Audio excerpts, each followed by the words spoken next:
Good afternoon, everyone, and welcome to Ideas xLab's Uncovering Connection and Inclusion video podcast.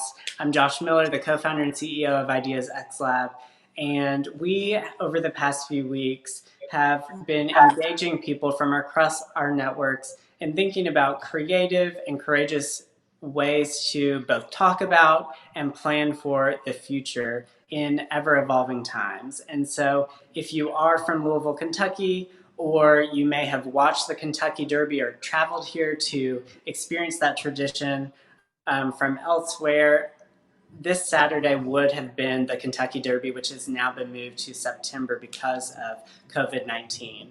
And one of my dear friends from here in Louisville, who I've known for a number of years, Tonya Abeln, works with Churchill Downs, who hosts the Kentucky Derby. And so she is joining me as our guest today. We are both decked in a little bit of Derby festive attire as we look towards not only this week and this weekend, how we can celebrate Kentucky Derby at home, but also as we look towards September and the future of this tradition in our city and how it evolves. So I'm really excited to engage with her. If you have questions or comments, feel free to comment on our Facebook page. We'll try to get to those. And if we can't, you can always follow up and watch the conversation from today at ideasxlab.com/uncovering. So Tonya, I am going to get you pulled up on the screen with me. So glad to have you with us today. So good to see your face. Hi, Josh. It's good to be here. Good to see you and connect on this week that we've spent together for many, many years, Kentucky Derby Week. It's so odd to see all of the posts and to see memories pop up and to think about what we're normally preparing for this week. So I'm really looking forward to talking about some of those facets with you during this conversation. Yeah, it's been really interesting to me to see people share. And, I think through all of this, and you're someone who actually shared this with me about how what we're going through now is really like stages of grief. And so I don't necessarily know what stage I'm in currently, but it's been interesting to see how people process what would have been, should have been this week, especially in Louisville and in Kentucky. I know the Kentucky Derby is a time-honored tradition, 145 years old, the longest continually running sporting event in North America. It's all those things, but I'm sure people in the U.S. and across the world, it's kind of like what I would equate maybe Fat Tuesday for Mardi Gras, where it's not something I'm always planning on, but maybe that Tuesday I wake up and say, it's Fat Tuesday. I'm gonna, make jambalaya tonight and get king cake. But for us in Louisville, our year is divided as before Derby and after Derby. So much of what we do and the way we live and the way we celebrate and plan our lives is centered around the Kentucky Derby. And I know people across the world and across America maybe don't understand that. But for those of us in this state, it's a massive deal. And so it's been interesting to see people sort of process what I should be doing now and share their photos from the track or from the Kentucky Derby Festival. Yeah, I even saw on a post, I think it was yesterday, somebody was making matching, face coverings and bow ties with Derby print. And so just seeing the way that it evolves as we think about not only this week, but kind of what will Derby be like in the future is really interesting. Yeah, I think for us here at Churchill Downs, so much of what I was working on was leading up to this announcement of a new date. I think once the reality hit that we were not going to be able to have the Kentucky Derby on the first Saturday in May, really coming to grips with that reality. And it wasn't because we wanted to have this event because there was no ego around it. It was because this event has so many ramifications. So many people rely on this event for the economy of their business, for the economy of the city and for the state. And so it was a decision that wasn't taken lightly, and we reacted in real time. Honestly, we put it off as late as we could because I think we were holding out hope that something would change. And when we were faced with the reality that we needed to make a decision, we didn't want to announce that we were postponing until we had a new date solidly, because we just wanted to give people hope. We'll have the Derby. When it usually is, we will have it. So that was really important to us. And of course, operationally, there were a lot of things that had to fall into place with our broadcast partner, NBC, making sure they could still do telecast and things like that. So it took longer than we really wanted it to. And we knew people were waiting, but we just took it very seriously and we wanted to do it right. When we made the announcement, we wanted to be able to say, we're postponing, but for those with tickets, this is what it means for you. And we wanted to have all of those steps in place. Nobody was left in fear of what happens if I can't go to the new date. There was a lot to go through and process. I'm proud of the way we handled it. But then after we got past that hurdle, and as a company, from that moment, then we have operations all across the country that started to shut down. So we're focusing on that. How do we take care of our employees? How are we responsible that way? But then as we started to come up on this date of the first Saturday in May, which is a holiday for many of us, we started to feel this immense responsibility. Like, we have to do something to honor this date that's important to so many people. And I've always said the Kentucky Derby is more than just a race. I mean, you and I know that, and people in this state know that. There are people who've never been to Churchill Downs to actually watch the Kentucky Derby and celebrate the day.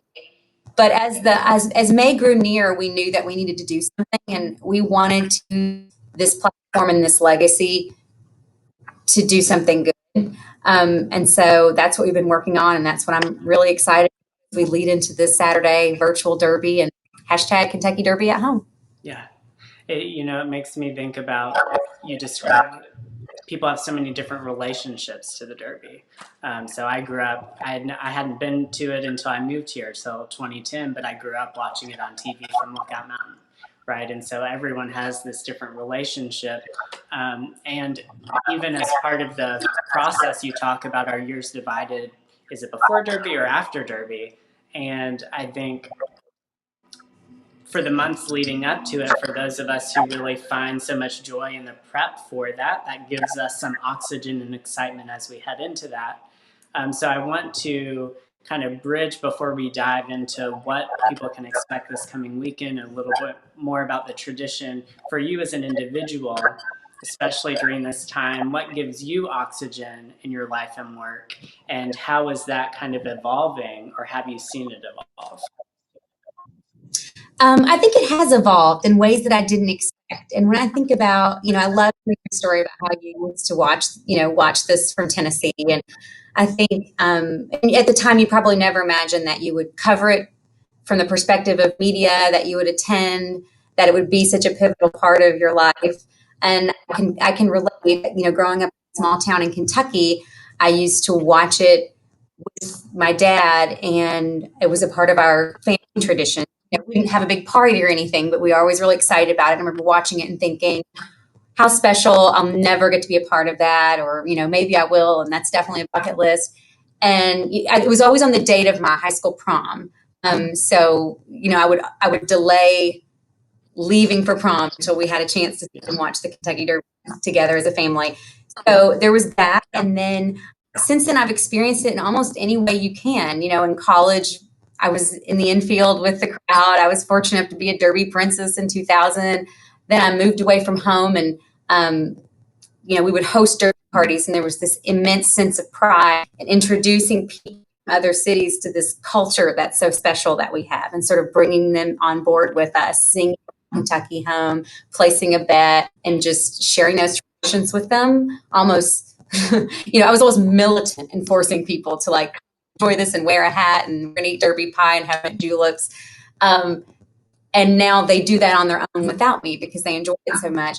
And then when I moved back to Louisville, just experiencing it from, covered as media, you have done that together for many years, volunteering for the celebrity galas and, being an escort for some of our celebrity guests at the Derby, and then now being on the side. And I think what I've learned is, in all those ways of experiencing it, there's no way special than the other. They all have such meaning to me. And I think that I hope every walk of life that someone who's connected to the Derby is finding that joy and finding that connection. And more than anything, for me, where I found oxygen in this job, which is very demanding, but there's always joy and it's always positive stress, is because the Kentucky Derby always represented to me finding pride in something that when I was growing up, I think I was made to feel like I should be ashamed of, which is growing up really, rural part of Kentucky, basically Appalachia. And growing up, you feel a little bit of shame about that. But then the Derby, as we know, so much more that Kentucky has to offer, sort of helped me grow past that and realize that, there's no need for shame in that. Like, there's so much joy, there's so much pride. And, that's taking you on a real journey. But I hope that people can find that whether you care about horse racing or not, it's culture, our shared culture. And it doesn't matter how much money you spend on a ticket or how much money you spend on your clothes. I just hope that everyone feels like they're part of that sense of pride. Yeah, it's one of the things that I really loved was just seeing the breadth of how people celebrated, whether it was house parties, whether you did the infield, whether it was Millionaires Row. There were so many different ways, but it was kind of in many ways, like a unifying way, that tradition that brought so many people together. And I know that especially over the past few weeks, as things have evolved, there's also been personal facets of Oxygen that have kind of been fulfilled in different ways for you. I'm wondering if you could hit on some of that as well. Yeah, well, as I said, I find Oxygen in my professional work because I find deep meaning in the legacy of the Kentucky Derby, and also through the charitable aspect that I get to be a part of that work. But I think for me personally, I find Oxygen in just really simple things in my life. And I think anytime I'm able to step away from that pressure to make everything appear perfect, or to make it appear like I have all the answers or I know what I'm doing, which is not ever the case, then that's when I get my Oxygen. So for me, it is obviously family. I have 2 sons, 1 is 6, so they're very busy individuals. They still need you for everything. They still need lots of attention. But it's in those moments, quiet moments before bedtime, reading a story and just talking about their day, much of which I'm not able to be a part of physically, but just those quiet moments that are otherwise remarkable, that I've learned to find joy. I think some people through this have to reevaluate what time means for them. And, I think probably all rewind to 2 months ago when we were joking around saying, like, I don't have time. And now suddenly we've been forced to readjust. And for me, my day-to-day hasn't changed that much because I'm still coming to work. I'm lucky to have a reliable child.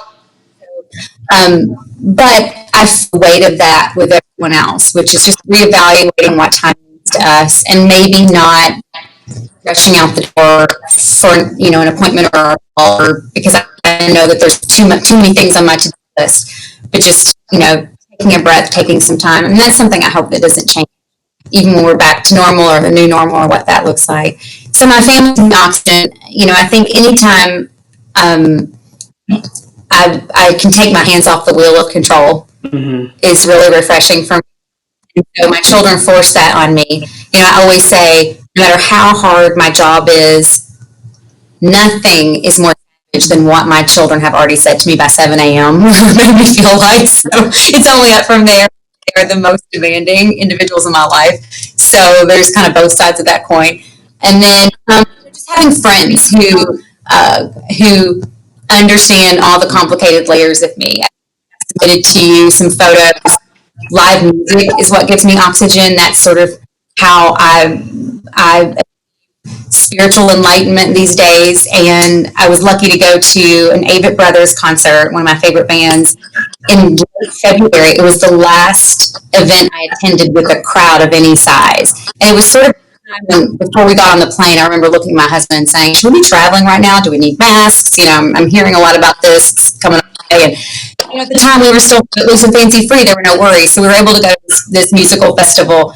And it's those moments of joy that I feel Oxygen. And I think there's a photo where, like, I have friends who are just embracing me because we just are this emotional moment. And then the next minute we're up to like wacky hijinks, which is another thing I find Oxygen. And it's just like being really random, stupid, but I have to understand both sides of me and are willing to embrace both of them. Yeah, I've heard from and also experienced that reevaluation of time. I've talked to parents who have been able to experience totally different ways of seeing and understanding and connecting with their kids, and people who have just been able to take stock and kind of reevaluate, like you're talking about. I too will be interested to see how it all evolves, in particular over the next few weeks and over the summer. But I think, hopefully we're all getting to a place where we can relate differently to time and value it differently, and maintain some of that, after we get through the worst part of this. Yeah. I mean, I think my fear is that we will immediately feel like we need to make up for lost time, which I think would be the wrong way to tip. That would be the wrong reaction. So I'm afraid of that. But I think that, the phrase FOMO no longer exists because we have realized that we don't need to be everywhere all the time, and we don't need to be seen by everyone all the time. And that's not what makes us relevant. And that's not what makes us who we are. So it's okay to in the future. It's okay to say no. It's okay to say yes, and at the last minute decide that you need to say no. Because really just taking care of ourselves. And I heard something earlier. I mean, it's not that profound, but for some reason it really struck me. It said, I'm doing the best I can, and the key word is you, the best you can. And so I think I'm coming from a place where I was completely overcommitted. And so I'm hopeful that I can emerge as someone who just takes a more measured approach to how I invest my time and energy. Well, you've also spoken to, how each of us evolves over time, which is a great segue into the topic that we've been exploring every week of covering. So that we're building from some of the language from Deloitte's Uncovering Talent report, where they talk about covering as the downplaying or hiding of a facet of ourselves while we are at work, and it really is applicable across the groups where we interact with people. But I'd love to hear, Tonya, as your trajectory has evolved over time, whether it's in the workforce or personally, where you've seen instances of covering within yourself and where you may have started to actively uncover some of those areas over the past few years. I love this topic. I've been following you so closely in discussing it and unearthing what it means to different people. I'm so grateful to be a part of it.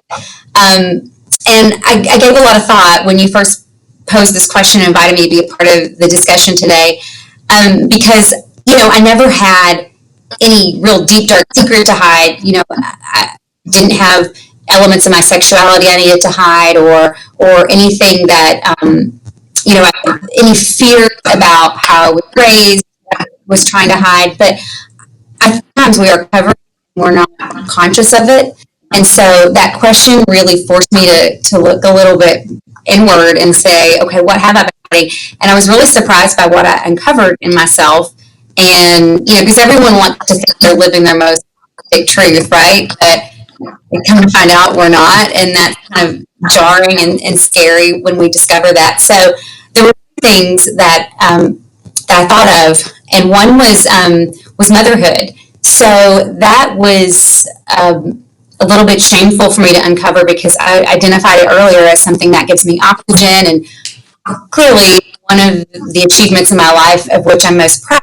And I found that in a work capacity, especially in an environment working mostly with men, that I do cover that side of, I tend to cover that side of myself, and I didn't realize I was doing it.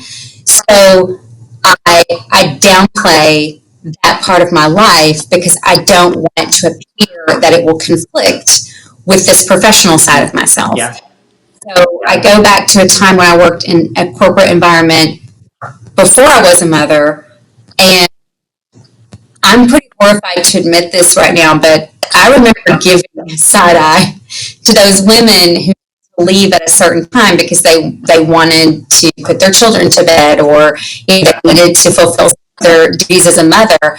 And so obviously, I'm embarrassed to admit that, but still, I think I've stored that somewhere in my subconscious, and so I don't want others to view being a mother as being a conflict to what I'm capable of professionally. And it shouldn't have to be, but the truth is that it is, because there are times when I want to leave by 6 p.m. because I want to be able to have dinner with my children and give them a bath and put them to bed for the one time this week that I'm able to.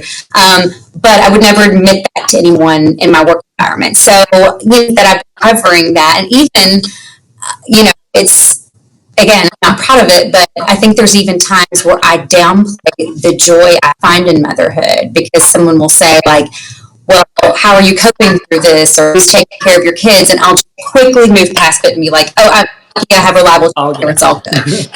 All good. We're set. It doesn't require me, I'm not part of that equation.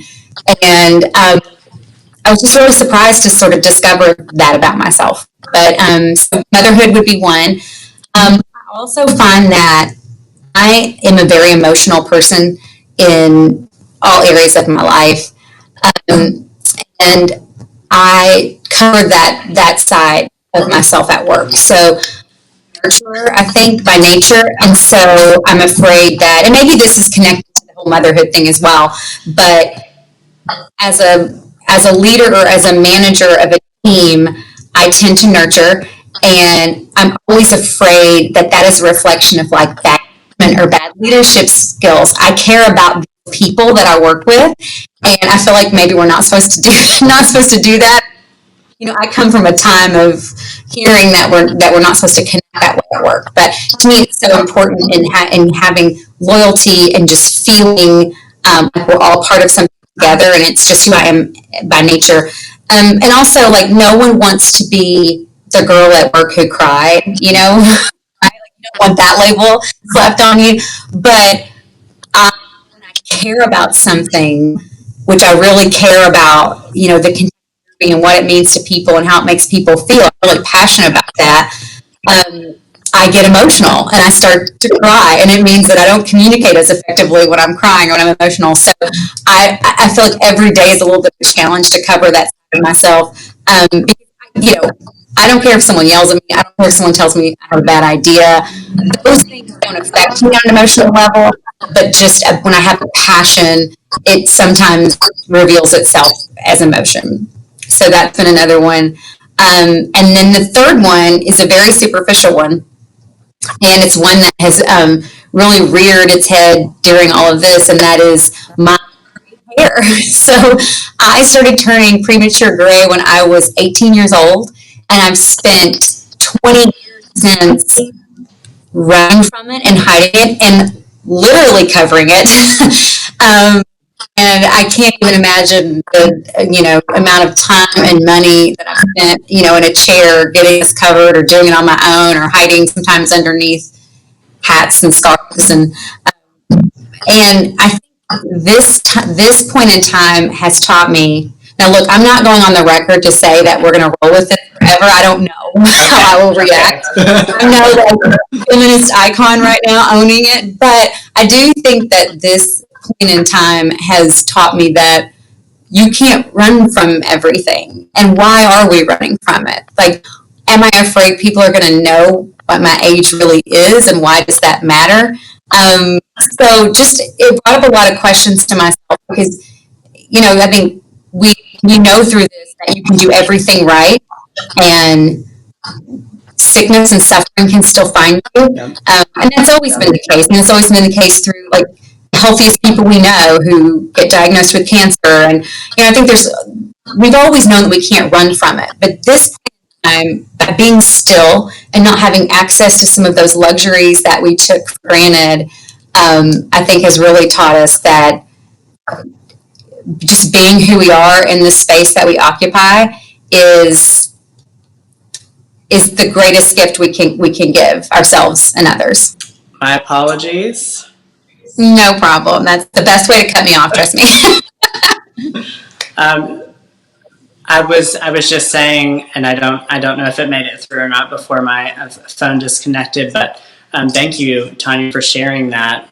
There's so many facets of that, whether it's how I've kind of started to understand, different things, whether it's age, whether it's how emotional we get.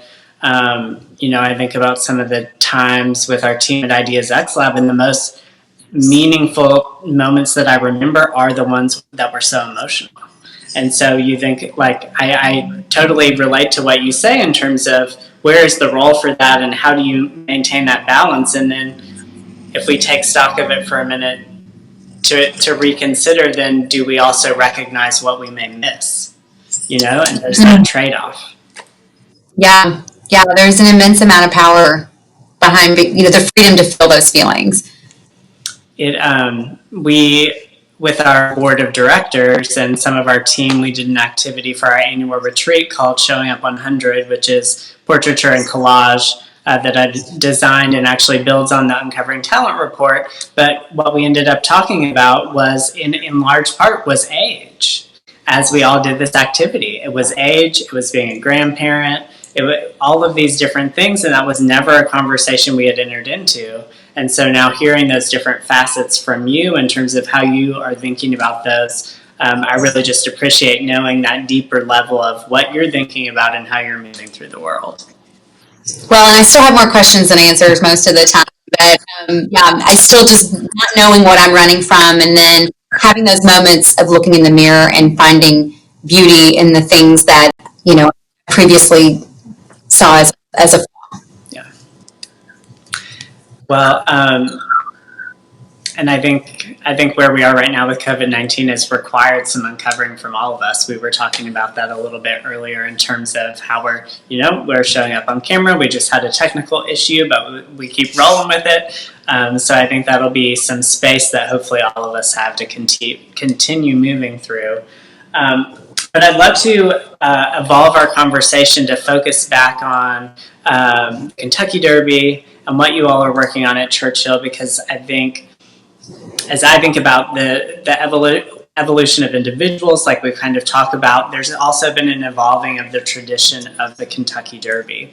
So you gave a little bit of an overview at the beginning of a little bit of that history, but for those who aren't familiar, can you delve a little bit more into kind of what the festivities look like and how that's evolving for you all? Yeah, I'm really excited to talk about it and really hopeful that people will find a way to celebrate with us. I think probably ping on what I said earlier, I think the date in and of itself, the first Saturday in May, is part of the iconography of the Derby. It's just the date that people connect with, whether it means being with family or coming to the racetrack or having a party. That date signifies an importance to them. And so as we started to recognize that, we really honor that date and give people a reason to still celebrate it, even in the absence of the Kentucky Derby, and perhaps create an opportunity where it starts to stand for something way more important than we ever imagined. So first and foremost, there's kind of two sides of this celebration. One is Kentucky Derby at home. So we're really inviting people to still, while there is an astute awareness of what's happening in the world right now around us and the importance of that, and how that far exceeds the importance of anything else, that's happening or not happening in our lives. But to give people a reason to celebrate, and, the only way we can right now in your home safely. And so at Kentucky Derby, KentuckyDerbyParty.com, content all day long, and we really want people to engage with that either by going directly to that website, or we'll be sharing it on social media at both Churchill Downs and Kentucky Derby handles on Facebook and Instagram.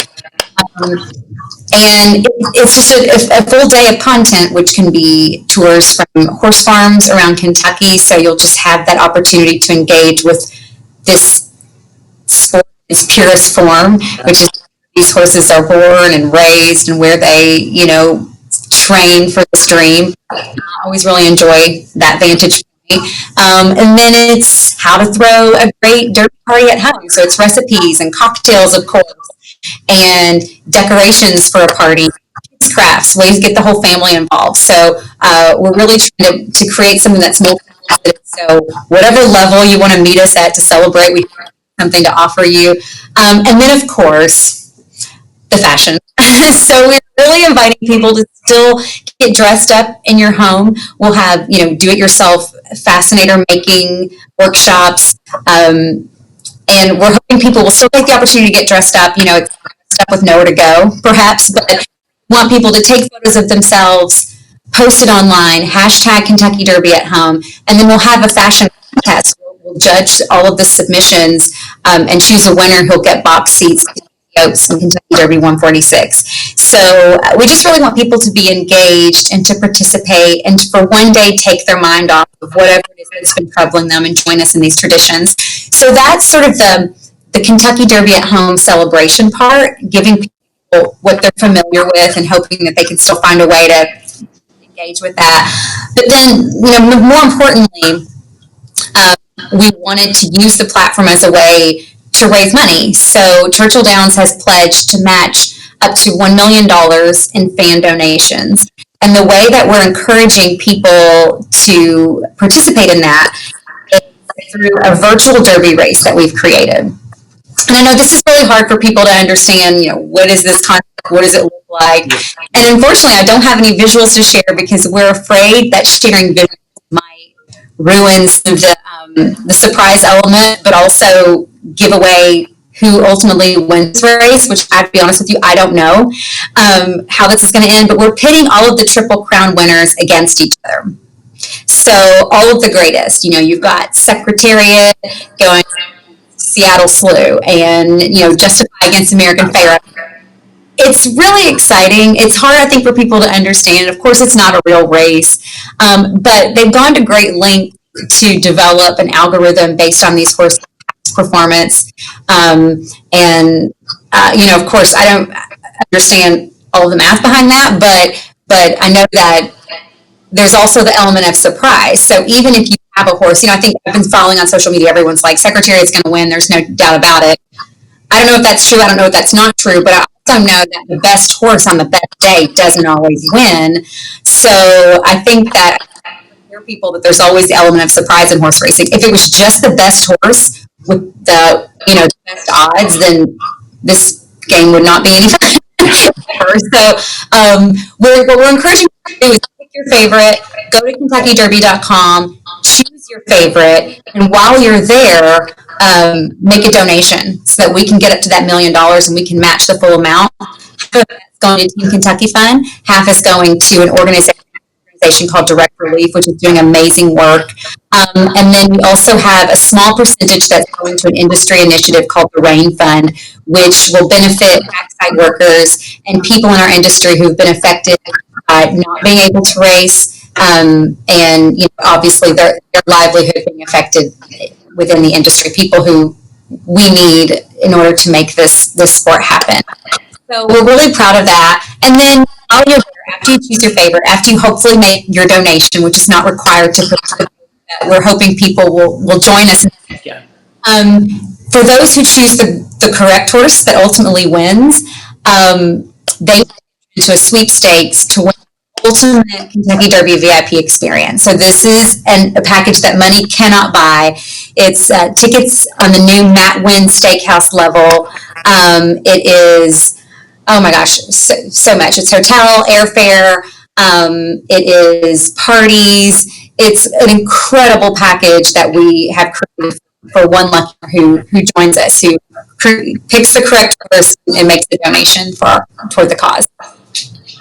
That is one, you all have accomplished a lot in a short amount of time.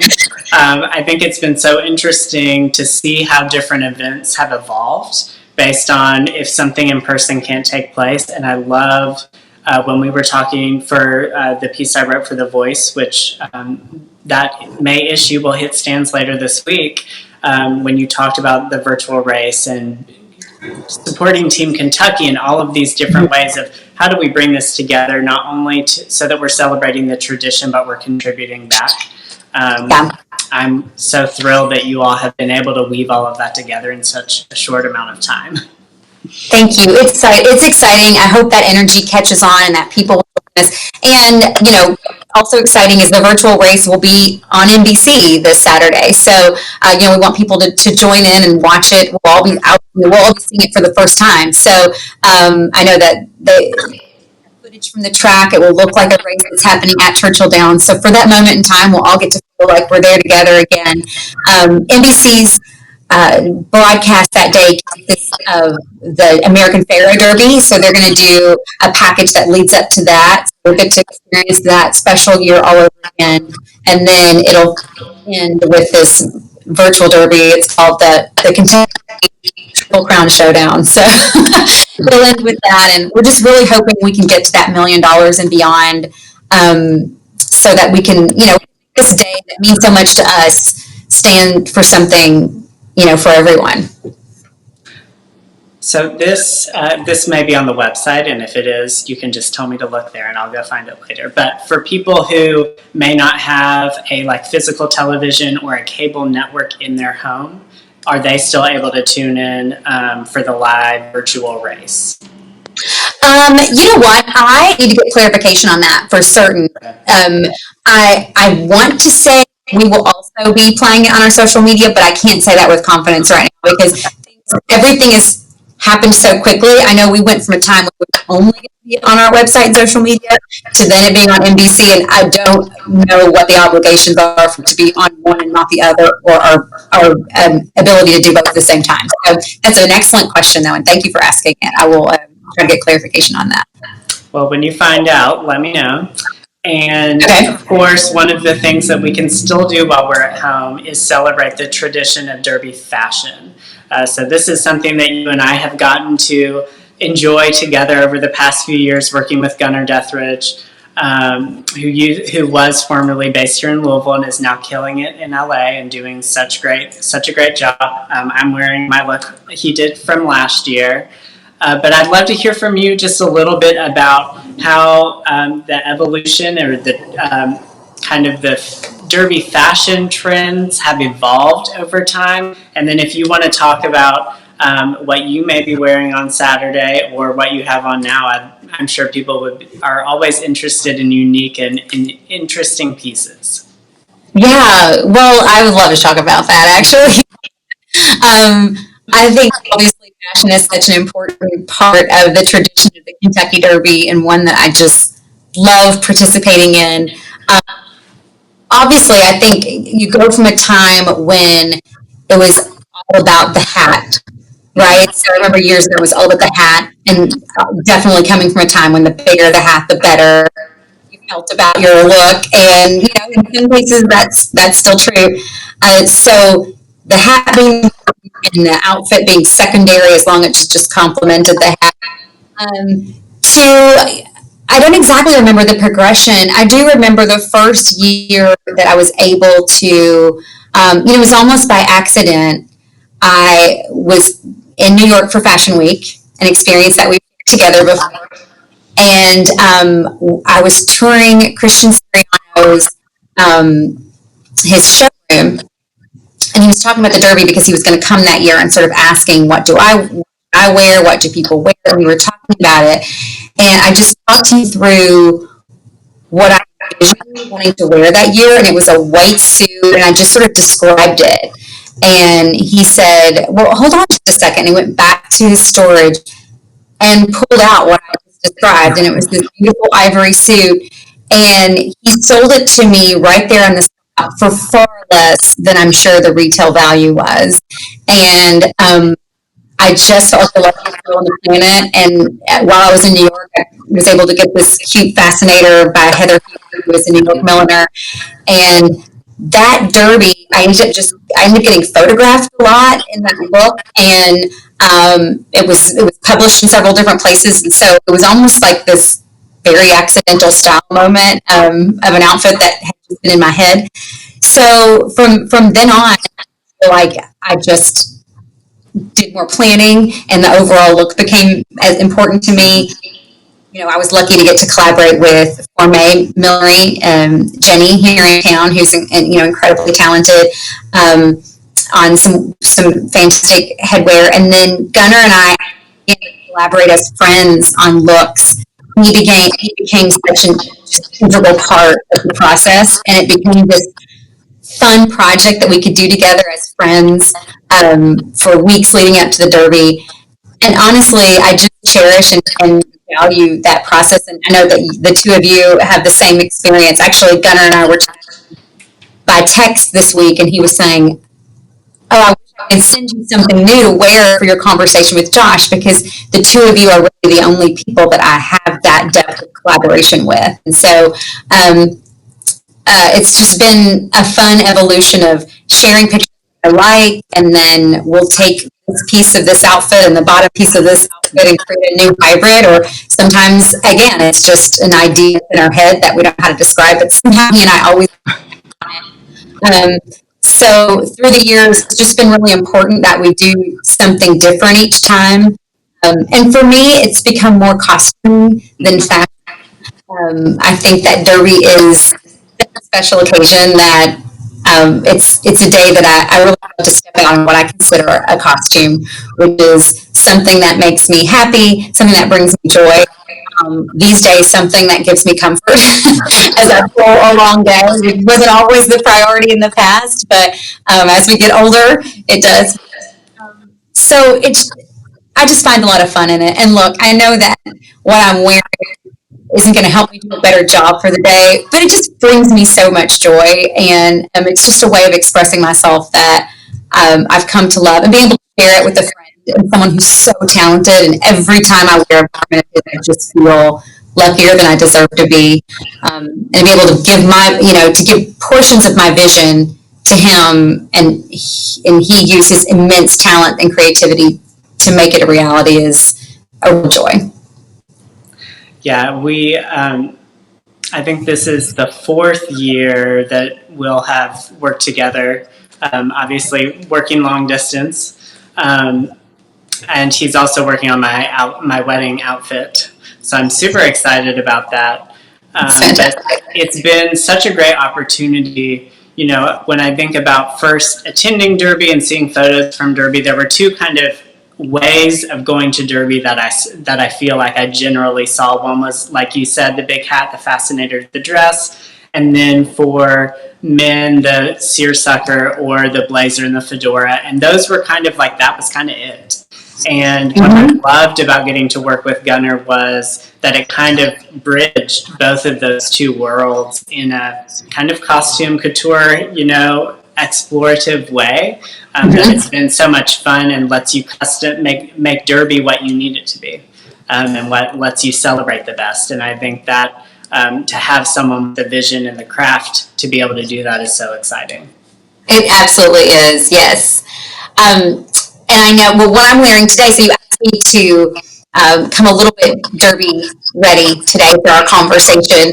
And this hat I had ordered it last year for Derby.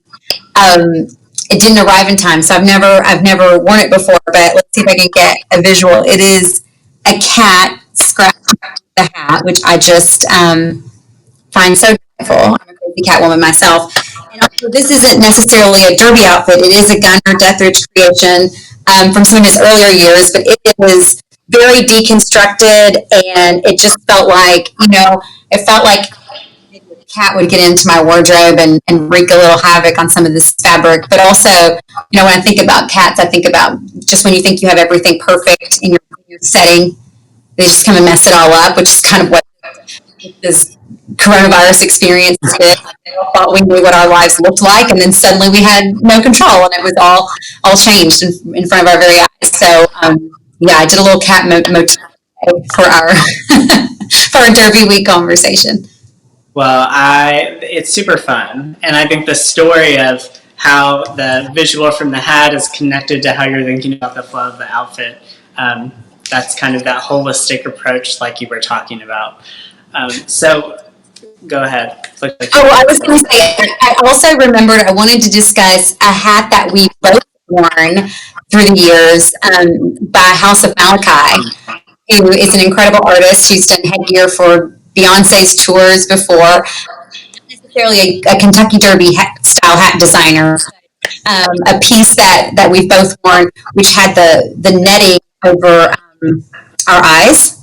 Yep. And that hat is interesting to me in these times because everyone is talking about September Derby and will we be wearing masks? Do we need to start incorporating masks as a fashion element? And I don't know the answer to those questions, but I did think it was interesting that we were wearing some form of mask. We were covering the wrong part of it. Not CDC approved, but as we were wearing this mask as fashion, now it will have evolved perhaps into a necessity. So, and that's actually something I was going to ask about. So, as any specific instructions for, and I know they'll be on the website, or inspirations or challenges you want to put out to people for this Saturday in terms of fashion, but also as we plan for September, I know it's hard to forecast, but is a mask as part of your outfit definitely something that you need to be thinking about? All good questions. In terms of this Saturday, I would say live out loud as much as you can. I picked something that you would normally consider obnoxious in public, because the good news is you won't be in public, you'll be in the comfort of your home. So if you have to use household supplies to put a hat together, if you have to pull out your, high school prom dress, whatever you have to do to feel celebratory and feel special, do it and own it, because all bets are off. Literally and figuratively, you cannot run this race. And, there are no rules for this. So I would say now is the time to just be as loud and obnoxious as you possibly can in your fashion. And, this is not about looking perfect or fitting into any style regulations or expectations. So that would be this weekend. And recycle something you've already worn. Don't try to come up with a new look. This is not about pressure. This is about easy fun. And for September, it's still really hard for me to say. I mean, I say that we are moving forward with the September Kentucky Derby. I think there's a lot that can happen over the next 4 months that are, some within our control, some out of our control. So we will react as responsibly and as safely as we possibly can for our fans and for the people in attendance. So if that means that masks are still required in the state of Kentucky, then absolutely we start thinking about that. I've talked to some owners who said that they already have guests calling and requesting masks to match their custom hats. So I think it appears those conversations are happening. We're not, Churchill Downs is not leading that effort. So that will be something that we don't control and can't predict, but we'll certainly abide by. So that's still yet unknown. I think there's a great deal of passage of time now and then, but we will act as quickly as we can, and with safety always being the most important thing. I know we got lots of questions, and I think it's a natural connection when other large-scale events in Louisville, some even in September, start to cancel. I think people naturally want to connect that to the Derby. What does that mean for the Derby? And I would say the difference between some of those festival-style events and what we do, though they are both events in Louisville, Kentucky that attract large crowds, are some of those that have contracts with talent and musicians and insurance issues. They have a lot longer of time within which they must make a decision, or they suffer penalties and cancellation. And we fortunately do not have those restrictions that we have to act within. So we're just lucky we have a longer runway when we can react in real time, and we don't have to make a preliminary decision based on the crystal ball of what we think might happen. So Kentucky Derby in September, first Saturday in September, still very much on, and what we'll be wearing on our heads and on our faces to be determined. Yeah. The people, I guarantee if we're required to have masks, I can only imagine what our fans will come up with, because they always do make a statement. Well, between Oaks Night In, which is leading up to with Derby Diversity and Business Summit, and others leading up to Kentucky Derby at Home, I'm glad that we will still have facets of the tradition and celebration and ways to engage, and I'm really excited to see what the virtual race turns out to be. I think that's going to be so fascinating. Me too. I'm excited. Well, Tonya, we are about at the end of our time. Is there anything else that we haven't touched on, Kentucky Derby related, or touching back on some of the other topics that you want to hit on before we end our time together? Oh gosh, let's see. You know what? I hadn't really thought about it, but if you would be willing, I would love to hear your favorite Kentucky Derby memory. Oh my goodness. I know, that's definitely putting on the spot. They're made to choose from. Kentucky Derby memory. Okay.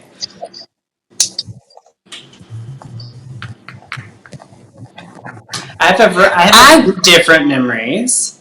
So the one that is the most hectic is my first Derby, which is when we launched In Focus magazine. We launched with a Derby coverage issue. And so within a month, we covered 50 or 60 events. We were at the track for Oaks and Derby. And so it was like the ultimate marathon and sampling of all that is the Derby and the Kentucky Derby Festival. My friend from Bellarmine was able to kind of help with coverage with me. We were working with Barry Ulley and Brian Baer. So I have very fond memories just of that kind of time period in and of itself. I really enjoyed the year where I got to meet Johnny Weir. So that was really fun. It was so funny. I was at a baby shower, or a birthday party rather, about a month ago or 2 months ago at this point, and my friend was saying she was at a conference in Atlanta, I think it was Atlanta, and a colleague had pulled out their phone and said, oh my God, I was at a Kentucky Derby one year, I got a photo with Johnny Weir, and showed it to her, and it was not a photo with Johnny Weir, it was a photo with me, which cracked me up. So that was a funny memory. And I think each year there's just been a different way of experiencing it. Going with Derby Diversity and Business Summit and just seeing, when you're in a suite that is so representative of the U.S. and people from different sectors and races and ages and gender identities, that gives you this type of really rich experience. And so I don't know that there's just one, but all of those collectively have just been such a treasure. And then knowing, because I know Churchill Downs very well, knowing, okay, well, I want to go meet Tonya, so at this time I'm going to run down here, then I want to go see this person, so I'm going to go over here at this time, and kind of having that as part of the experience is always fun as well. Yeah, I did the thing you're never supposed to do, which is I asked a question that I don't have an answer to myself. I struggle with coming up with a favorite moment, but you described it very well and gave me a little bit of PTSD with your memory of the first year of it. I was a part of that team. I do know how hectic it can be to travel everywhere at one time during Derby week. So that's a problem we don't have this time around, or at least not this week. Well, at least you won't have to worry. I remember talking to you in the past few years, being at Churchill, and just thinking about how many steps or miles. Like, you are just everywhere. So this will be a different digital footprint, if you will. Yeah, for sure. Well, thank you, Tonya, so much for joining me today, for sharing some of those personal insights, how things have evolved for you, and also describing, inviting everyone to not only Kentucky Derby at home this weekend, but also to be excited about the tradition in September. So thank you so much. I'm so proud to be part of this conversation and so proud of what you're doing. I just love you to pieces, and it was great to be able to share this with you. All right, Tonya, thank you so much, and I'll talk to you soon. Bye. All right, everyone, thank you for tuning in to today's Uncovering Connection and Inclusion video podcast. I so enjoyed my conversation with Tonya, and hope that if there are things that you're thinking about, whether it's facets of covering like she described in areas where you've seen active uncovering, or you're thinking about how you're going to celebrate the Kentucky Derby tradition, I'd love to hear about that, whether it's on Facebook, Instagram, or other social media platforms. You can watch back the full interview at ideasxlab.com/uncovering, along with our past discussions. We are going to be taking Thursday off from doing a broadcast. It is the Aspen Challenge for Louisville's JCPS students, and I will be participating in part of that process. So we hope you have a great week. Looking forward to engaging in this Kentucky Derby tradition with you all, and we will talk to you soon.